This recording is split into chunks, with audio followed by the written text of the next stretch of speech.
Sejam bem-vindos a essa nova aula do curso do colapso à transição oferecido pelo Mundo de Amanhã. Eu sou Jean-Claude e eu vou acompanhar vocês nessa aula chamada Mudança Climática.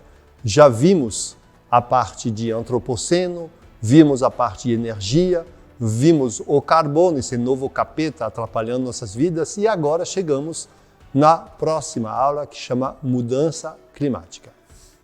Blue Marble, vocês lembram essa imagem histórica que mostra para nós uma terra redonda, azul, bonita e frágil. E nessa terra, o antropoceno provocou uma mudança muito rápida e a presença humana impactou de tamanho. E uma das características que a gente viu na última aula é a concentração de CO2 na atmosfera. Essa concentração aumentou significativamente nos últimos 200 anos, provocando o que chama de aquecimento global. Mais CO2 na atmosfera, o efeito estufa funciona mais forte e provoca aquecimento. Já chegamos 1 grau a mais das temperaturas pré-revolução industrial, ou seja, 1820, início do século XIX, e as tendências mostram que vamos chegar entre 2 e até 6 graus de diferença ao final deste século. 1 grau, 2 graus, 4 graus, 5 graus, para muita gente isso questiona, porque isso não é uma diferença de temperatura tão significativa.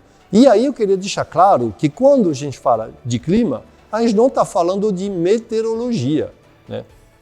Quantos graus vai fazer amanhã na sua cidade, isso é meteorologia, é previsão do tempo. Agora, qual é a temperatura média de todo o sistema Terra durante um período longo? Isso é clima. E isso está bem ilustrado com esse mapa. Esse mapa, do lado esquerdo, ele mostra a Europa 20 mil anos atrás, no fim do último período de glaciação.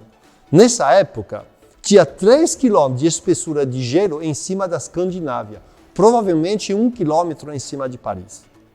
Os oceanos estavam 120 metros mais baixos. Toda a Europa Central estava muito seca e muito fria, né? Isso era a Europa 20 mil anos atrás.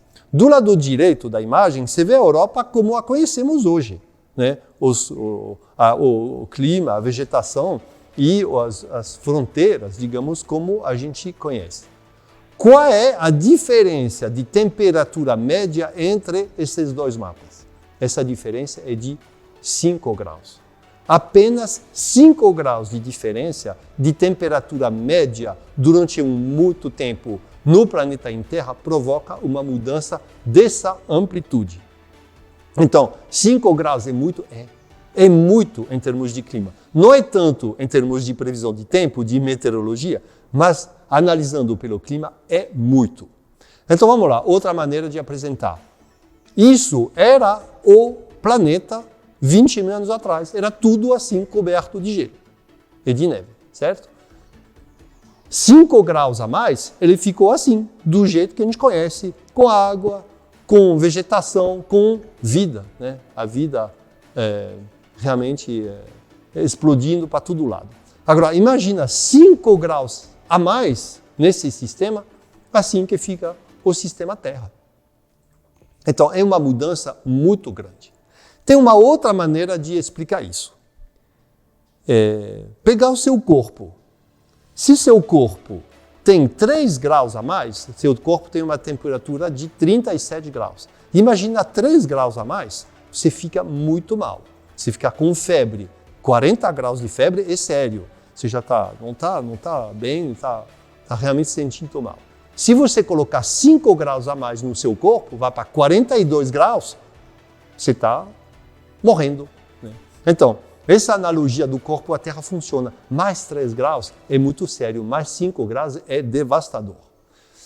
Para estudar o clima, o Sapiens, que é um bicho curioso, né? Ele sempre tenta mudar, adaptar, melhorar. Então ele criou, em 1988, o famoso IPCC, que é o Painel Intergovernamental de Mudança Climática, que é um órgão da ONU que acessa os governos sobre mudanças climáticas, né?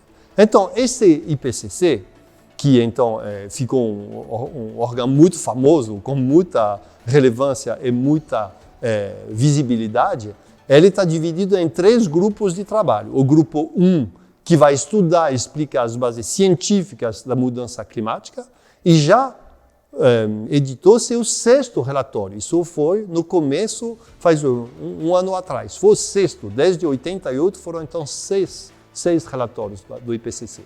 O grupo número 2, ele vai avaliar as consequências das mudanças climáticas. Quais são as consequências práticas sobre ecossistemas, sobre vida na terra, sobre água, sobre floresta, sobre mudanças como incêndio, sobre trovão, sobre chuvas, enfim, todas essas mudanças do clima. E o grupo número 3, ele começa a avaliar soluções e o que dá para fazer para conviver ou para limitar as consequências da mudança climática. E fez o seu 6º relatório no primeiro trimestre deste ano. Ou seja, e agora estamos esperando em breve o relatório final do IPCC, o 6º relatório final, que vai que não vai trazer nenhuma novidade, é apenas um resumo dos 3 grupos, do relatório dos 3 grupos de trabalho. E eu recomendo a leitura das 42 páginas do relatório para os líderes do IPCC. O relatório em si deve ter umas 3.000 páginas de conteúdo muito científico, muito difícil de ler. Agora, o relatório para líderes, resumido para líderes, realmente isso é um documento que vale a pena ler, indispensável para quem se interessa nesses assuntos de mudanças climáticas e mudanças de nosso sistema. Então, qual é basicamente o conteúdo do 6º relatório? Primeiro, pela primeira vez temos um consenso científico do que o aquecimento global é causado pela atividade humana, né? Entrópico. E isso hoje está provado cientificamente. Não tem mais científica digna desse nome que vai negar a mudança climática que vem de atividade humana. Durante muito tempo tinha os climatocéticos, né, que não acreditavam, etc. Hoje, os científicos sérios não alimentam isso. Hoje é o consenso do que é realmente ligado à atividade humana. A segunda conclusão desse último relatório é que se tem mais de 3 graus de aumento média de temperaturas, comparando com as temperaturas pré-revolução industrial, isso as consequências são incontroláveis. A gente não domina o mundo a mais de 3 graus. Como eu já mostrei, né? De 5 graus passamos de gelo para todo lado, o mundo como a gente conhece. Então hoje a gente já sabe que mais de 3 graus é muito sério, a gente não controla mais. Agora 5 graus é devastador para a vida humana, né? Para a sobrevivência da vida humana e outro tipo de vidas também são realmente muito impactadas por temperaturas de mais de 5 graus. E também, passando a conclusão do grupo de trabalho 3, ainda está tempo para mudar as curvas, para mudar essa realidade. Tem umas coisas que foram feitas que não dá para resolver, mas tem muita coisa e cada 10º de grau conta, realmente é possível mudar, mas agora tem que começar agora, já. Não falamos mais das gerações futuras. Muito tempo, a conversa, principalmente dos ecologistas, né, dos ecólogos, era de vamos fazer para as gerações futuras. Já foi essa conversa. Agora, realmente, estamos falando de mudanças que temos que fazer agora, para nós mesmos. E, claro, para os nossos filhos e netos, mas a mudança tem que acontecer agora.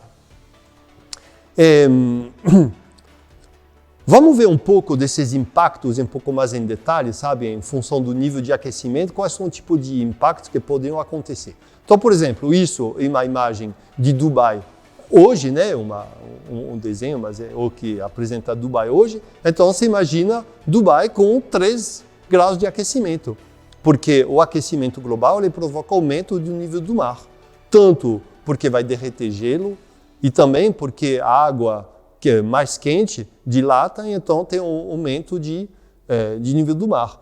Cidade como Dubai fica embaixo de água, mas também Holanda fica embaixo da água, o Vietnã fica embaixo de água, o Bangladesh fica embaixo de água. Todos os grandes deltas dos grandes rios do mundo ficam muito vulneráveis com o aumento do nível do mar. Então, são centenas de milhões de pessoas impactadas caso tenha mais de 3 graus de aquecimento. Também tem todo o alô de incêndios, né? Isso mostrou muito na mídia. Isso já custou 650 bilhões de dólares entre 2016 e 2018. Tipo, a 1,5 graus a mais, já estamos estimando os danos em 54 trilhões de dólares. Ou seja, um custo imenso. Já é consenso que custa mais barato consertar antes, se preparar, do que deixar fazer e consertar depois o que está destruído. Então, a prevenção é também um elemento essencial de toda essa dinâmica. O custo do aquecimento é muito, muito grande. Temos também alguns dados, né, a mais de 1,5 graus, que parece muito pouco. De novo, né, 1,5 graus, fala qual é o problema? Olha, isso, 1,5, é um aumento de 3 a 4,5 graus de temperaturas extremas. Então, quando está 40, vai para 45, é diferente sim, né? Tem 70% e 70% dos recifes de corais que já morrem com 1,5 e já está acontecendo em muitos lugares. As secas ficam 2 meses mais longas e isso, claro, que tem um impacto enorme sobre a vida, sobre principalmente a agricultura, e 13% da população mundial que sofre ondas de calor severas, menos a cada 5 anos. E isso ainda é razoável, porque é 1,5. Mas quando vai a 2, aí o dobro de riscos de enchente, no caso é quase a totalidade do recife de corais que morrem, as secas ficam 4 meses mais longas e é 50% da população mundial que é exposta a calor letal 20 dias ou mais por ano. Então, 2 graus já é uma mudança muito grande, muito séria das nossas vidas. Se for 4 graus, aí é devastador. Nos fala, por exemplo, 1,2 metros de nível do mar que aumenta, então já é consequência clara sobre os deltas, como já falei, várias cidades, ou derretem 2/3 dos glaciares do Himalaia, que hoje alimentam água boa parte de todo o norte da Índia, e isso é tudo o Vale do Ganges. Então, uma vez que esses glaciares derretem, não tem mais água para todas essas populações, então é um desafio gigantesco. Tem extinção de várias espécies, já estamos falando da 6ª extinção em massa, e são 3/4 da população mundial que está exposta a calores letais mais de 20 dias por ano. Bom, as mudanças, as consequências são muito sérias. Isso é uma coisa que precisa aprender, entender e, claramente, mudar. Como estão as políticas atuais, né?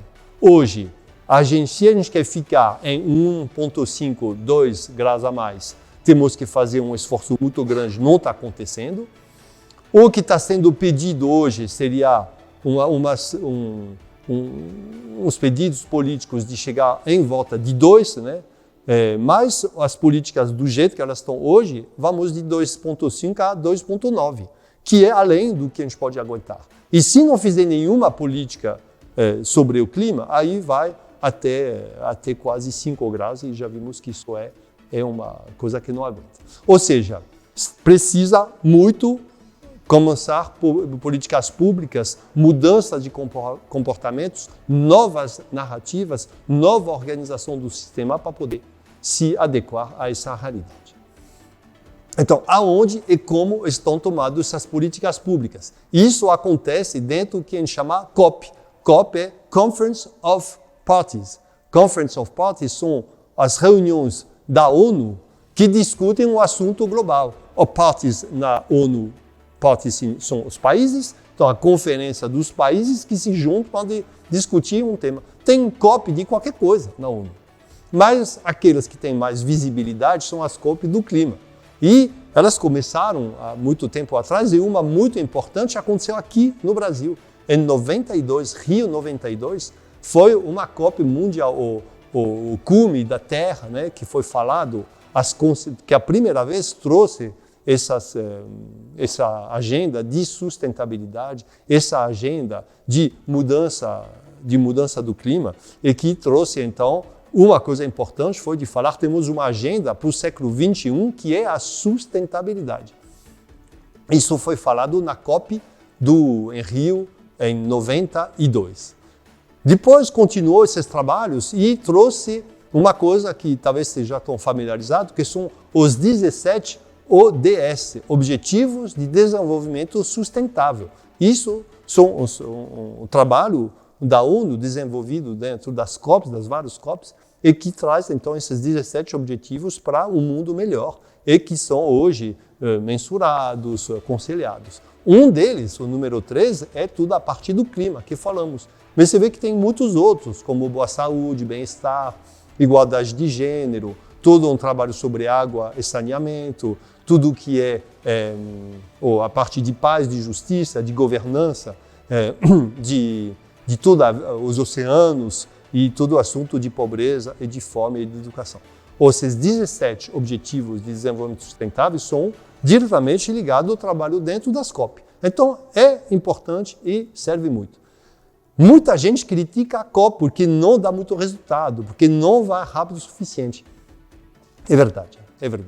Muita gente critica a COP, elas são criticáveis porque elas andam muito devagar. Mas o motivo é claro. Na COP precisa de quase 200 países acharam um acordo. E isso não é fácil. Cada um tem sua realidade, cada um tem sua agenda, cada um tem sua opinião pública ou falta de, cada um tem seus recursos, cada um tem sua própria riqueza, seu nível de desenvolvimento, e achar uma solução para todo mundo é muito difícil. Isso aconteceu uma vez em Kyoto. Aconteceu em 1997, saiu o Protocolo de Kyoto.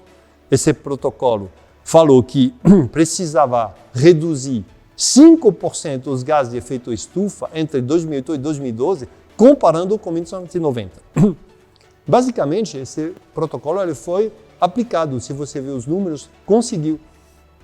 Mas na época era o primeiro acordo sobre o clima, muitos países não aderiram a esse projeto, então ele criou uma primeira base de negociação, mas não foi, de fato, um acordo global.